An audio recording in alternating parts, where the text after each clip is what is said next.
told me that he told me that I needed to give you a little introduction. Is it on? Is it on? What's going on here?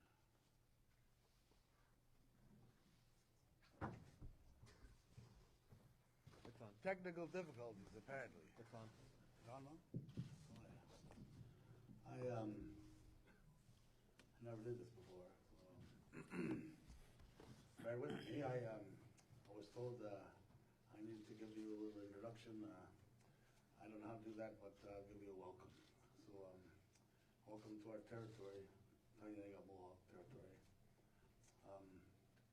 My name is Hereditary, and I hope that it wasn't too cold out there for you today, because I know it's cold. I've been standing out there for a few days.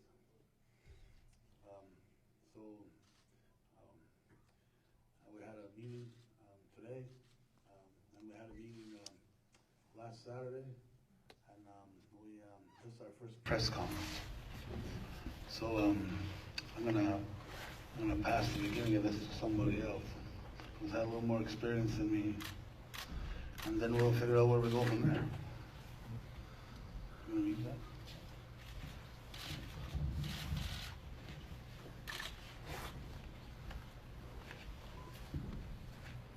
Hari, Katin Hunzo,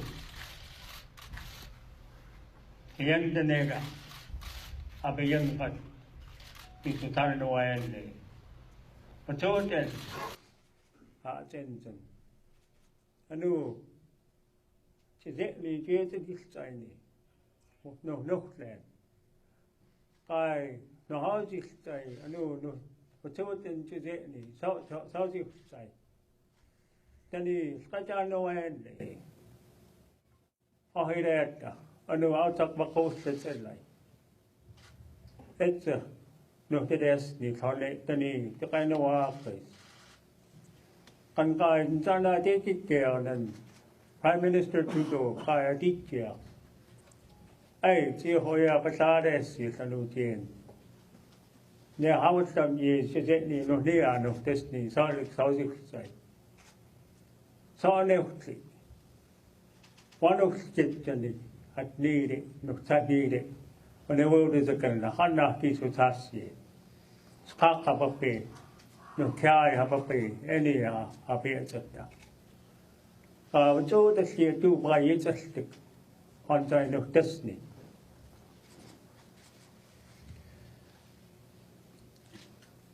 Good day. I am Was, House Chief for the Grizzly House. I want to thank Tyendinaga people and the leaders here for welcoming us into their land. And their hospitality was great.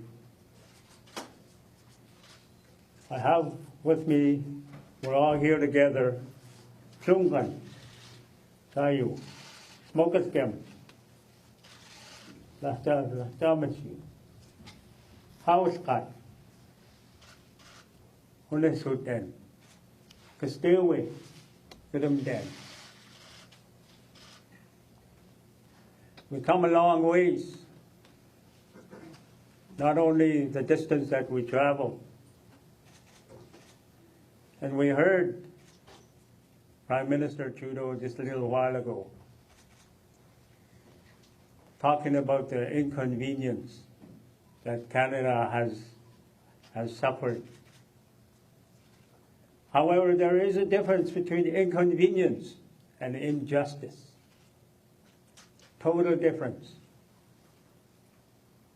Don't confuse one with the other. There's a big difference. He did mention the historic wrongs of the past. And he did mention a few things as well that I will go through. Today, the Mohawk people and the Wet'suwet'en people stood in solidarity at the Mohawk Council House in Tyendinaga to affirm that they will not stand by and watch while Wet'suwet'en title and rights over their lands are ignored, and while human rights abuses continue to happen in the Wet'suwet'en territory. Contrary to the announcement by the BC RCMP on February 20th, 2020, that they are withdrawing from Wet'suwet'en territory. The hereditary chiefs of the Wet'suwet'en confirmed at the meeting that the BC RCMP and the CIRG have in fact increased harassment, made illegal arrests, increased surveillance, and monitoring of Wet'suwet'en people and their invited guests. This is completely unacceptable and far from the show of good faith and contradicts an announcement by the BC RCMP. Both the Wet'suwet'en hereditary chiefs and the Mohawk people of Tyendinaga remain deeply concerned by the myriad of laws that Canada has broken, including Wet'suwet'en law, the Canadian Constitution, the Supreme Court of Canada, Delgamuukw decision of 1997, UNDRIP, and the Geneva Convention on Genocide.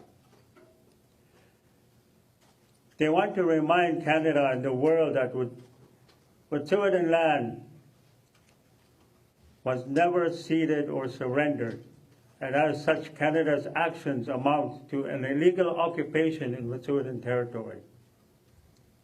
They also want to remind the Canadian government that the rail line shutdowns could have been ended many days ago if only Canada, BC, CGL, and the RCMP had honored their own laws as well as the respected Wet'suwet'en laws.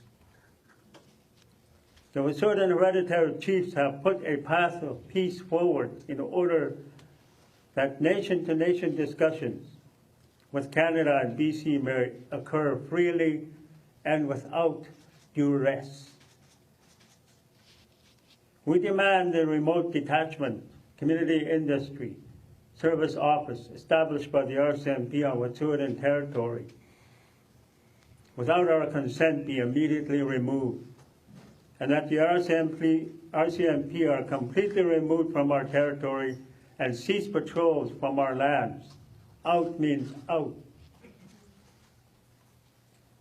We demand that all CGL activities cease within Wet'suwet'en territory while nation-to-nation talks are going as present to the eviction notice that was delivered to them on January 4th, 2020. We commit to entering into a nation-nation discussion with Canada and BC once the two above demands are met. And we insist that these discussions occur, that they will be held on Wet'suwet'en territory to ensure inclusivity for our nation, Denise and Zakaze, the hereditary chiefs, and the members that we are accountable to, and in accordance to our law. The meeting today came on the heels of the 9-hour meeting between the Mohawk people and Tyendinaga and the Minister of Indigenous Services, Mark Miller, on February 15, 2020. All sides have said are keeping the discussions open and remain hopeful. Since the beginning of the Mohawk people of the Tyendinaga have stated their willingness to allow the trains to pass through their territory and remain committed to do so once it is verified by the Wet'suwet'en hereditary chiefs and their appointed legal observers that the BC RCMP are indeed out of the territory. Upon confirmation, the Mohawks have agreed to negotiate a peaceful exit plan as agreed upon between the Mohawks and the Minister of Indigenous Services Canada, namely Mark Miller. The Wet'suwet'en hereditary chiefs also want to reiterate to Minister Carolyn Bennett and Mark Miller that they remain willing to enter into a nation-to-nation talks once the RCMP is out of their lands and all work by CGL has ceased. This we will remain committed to.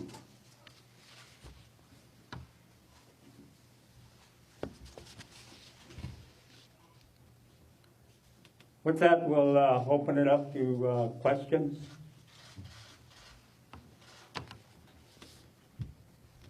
Thank you for your time. I'm just wondering if you can react to what the Prime Minister said today, that the blockades must come down within the next few hours and days.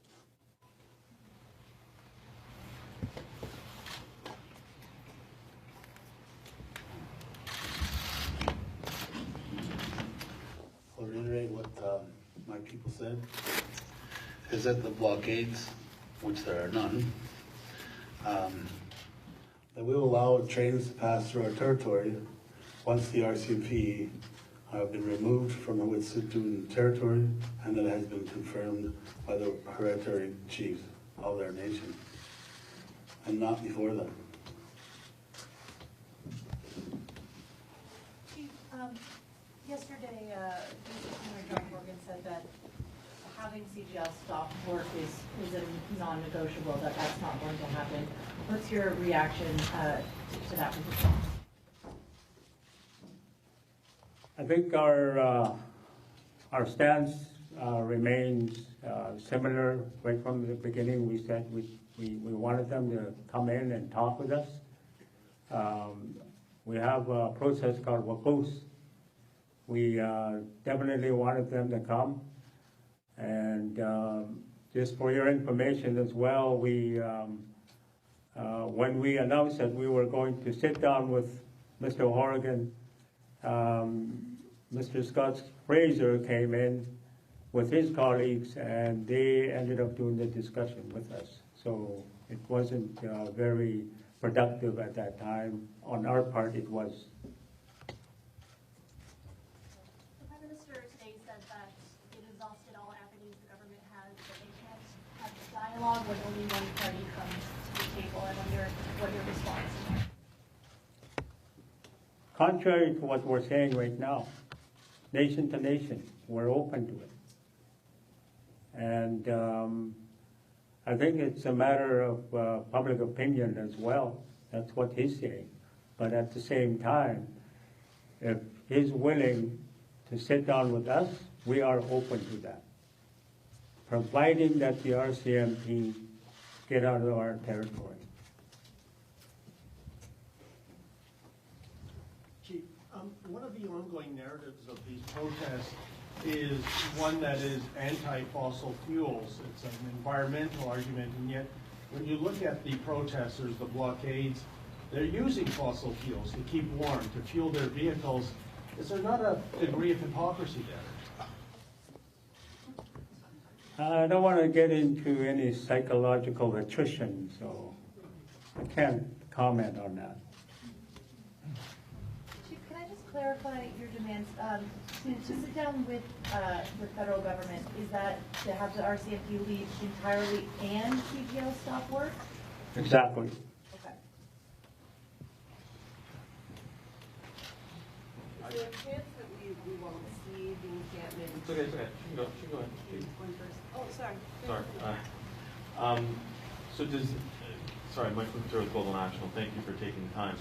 So does that then mean that it has to be verified by yourselves and going back to Wet'suwet'en to verify that the RCMP are withdrawn? Or is there somebody there that can do it? And the other question is another one of your demands now to meet with the Prime Minister, or is it okay to meet with Ministers Bennett and Miller? I think for your first one, the Canadian press and the RCMP, the government, they have their intel. So in order for this to be verified, we have people on the ground that are watching. We'd certainly like to see the physical movement. The way they came in the middle of winter is the way we want them to get out. We want the trailers all moved out of there. We want everything that has to do with the RCMP out of there. And that's what we're firm about. And with the Prime Minister, definitely it will be a fruitful meeting. And if so, with his ministers.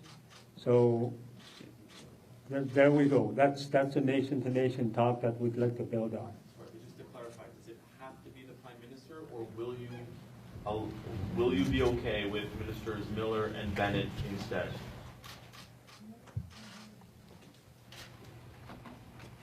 Minister and Bennett, the Minister Bennett and Miller. Yeah.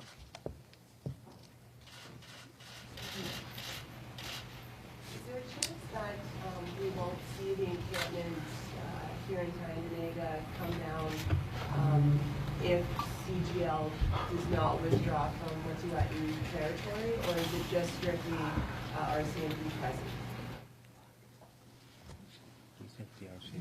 We have been consistent this entire time, the last 14, 15 days. It's all blur. And that is that the RCMP must get out. We haven't added any other conditions, except that once that occurs, then we've committed with the Minister of Indigenous Services, sorry, it's the old term, for additional meetings to discuss and to negotiate a safe strategy, like exit strategy or plan.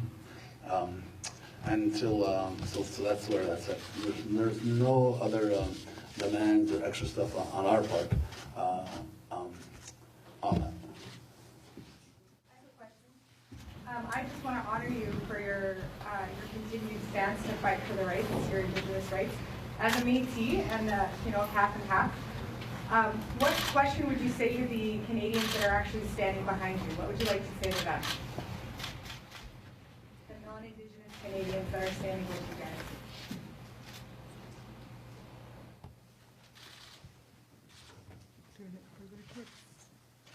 Well, it's very simple. I think they have the same vision, the same values, the same concerns for their children and their grandchildren, and we really appreciate that. We're definitely looking at keeping the pristine waters and our environment the way we're introduced into it by our Creator, and we'd certainly like to leave it the way it is for our grandchildren. And I think that's the same vision that some of our supporters and the non-Indigenous supporters have the same feelings and same visions. If the OPP do decide to move in and enforce the injunction here in Tyendinaga, what is the plan for?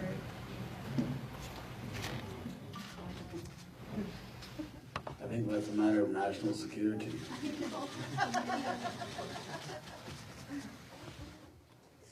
Chief, you spoke about having nation-to-nation conversations with the government in both BC and the federal government. Does that also include some in your territory who support this pipeline? Because we understand that there are some people who are okay with the pipeline being built.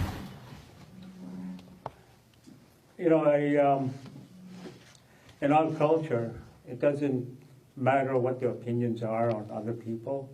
We still hold close to each other. Maturin people hold close to each other. We hold great respect to each other. It doesn't matter what comes between us. In the end, we still respect one another.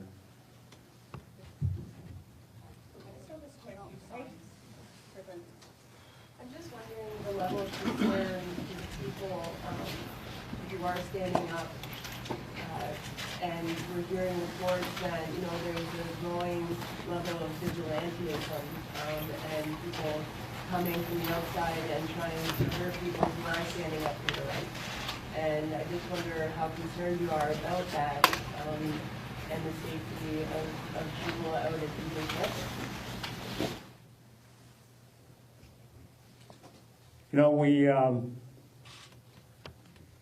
I think the underlying issue in Canada is exactly that.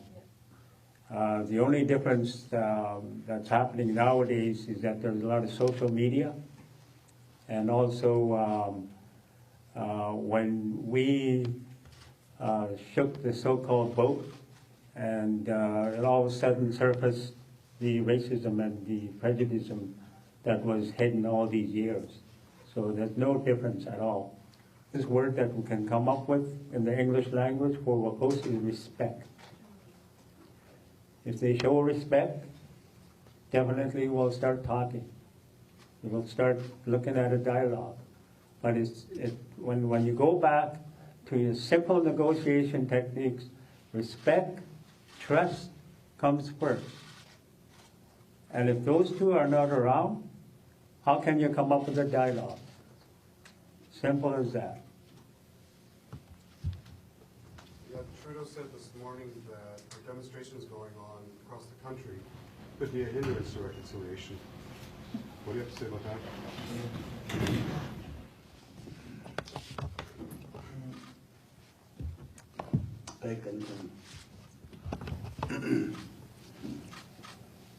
In your Constitution, it says that the Royal Proclamation is a founding document. And a big issue that's not being noticed or not being talked about, and none of you asked about, is why are the RCMP in territory that Canada doesn't have a treaty with?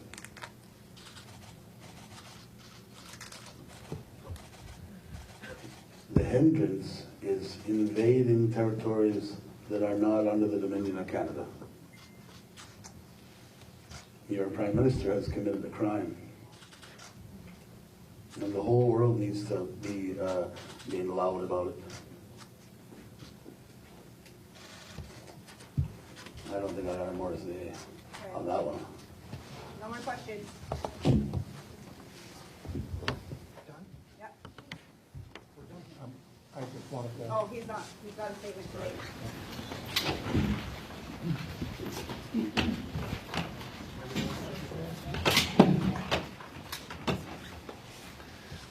I just want to address the words that the Prime Minister said, that these talks or the dialogue is one-sided.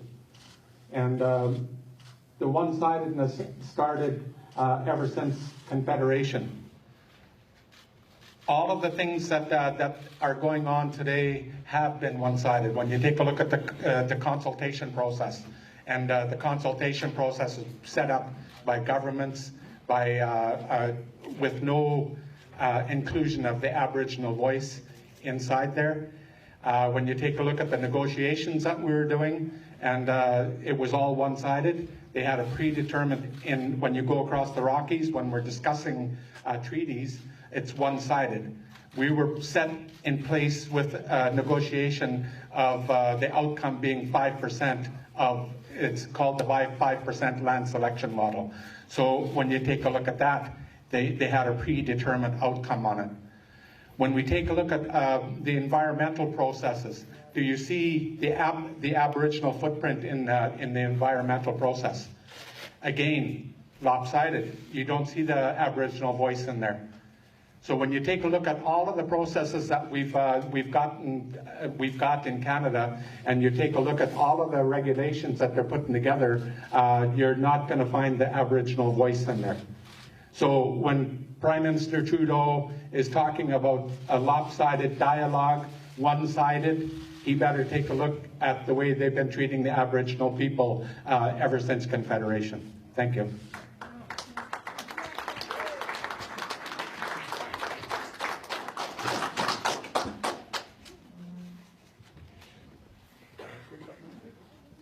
Some people that have set up one-on-one interviews, and we will take those in a moment. Thank you, everybody, for coming. We appreciate all of you coming out. A reminder.